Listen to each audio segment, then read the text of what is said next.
ഫെഫെ ഫോൾസിലേക്കുള്ള നടപ്പാത. അപ്പോൾ ഈ ഒരു ചെറിയ ആറ് കടന്ന്, കടത്തുവഞ്ചിയൊക്കെ ഉണ്ട്.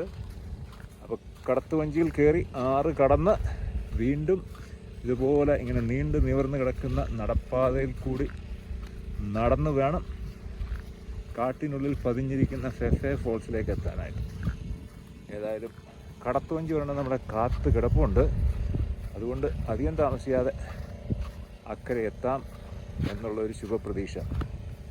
യാത്രകൾ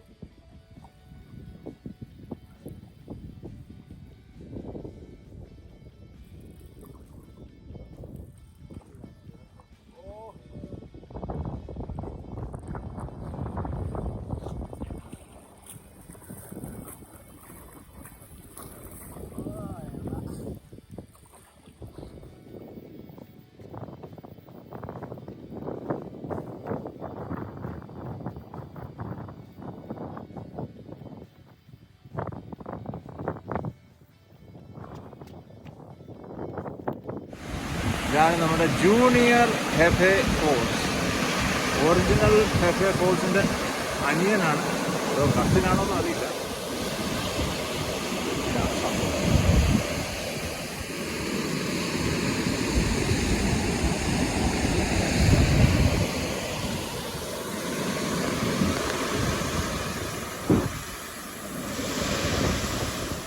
മേഘാലയൻ മണലിൻ്റെ ഒരു കളർ എങ്ങനെയുണ്ട്, അടിപൊളിയല്ലേ.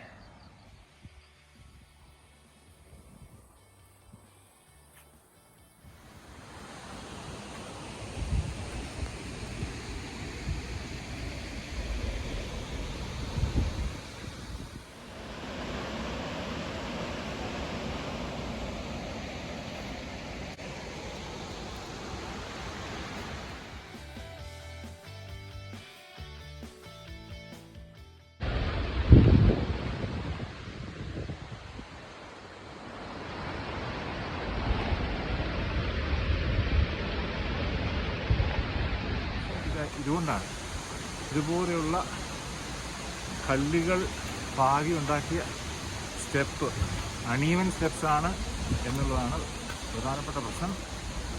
ഇത് കയറി മുകളിൽ ചെല്ലുക എന്ന് പറയുന്നത് ഏകദേശം 1 മണിക്കൂറിൽ കൂടുതൽ സമയമെടുക്കും ഒരു ഭാഗത്തേക്കുള്ള നടപ്പ്. അതുകൊണ്ട് തന്നെ സാധാരണക്കാരായ ടൂറിസ്റ്റുകൾ ഈ വഴിക്കൊന്നും വരാറില്ല.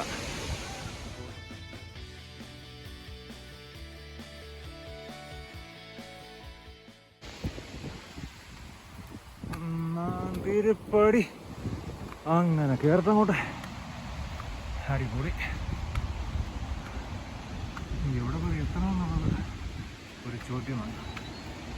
അപ്പോൾ യാത്രകൾ ഇവിടെ അവസാനിക്കുന്നില്ല, സ്റ്റെപ്പുകളും ഉടനെ ഒന്നും അവസാനിക്കാൻ തോന്നുന്നില്ല. ഇതിങ്ങനെ നീണ്ട് കിടക്കുകയാണ്.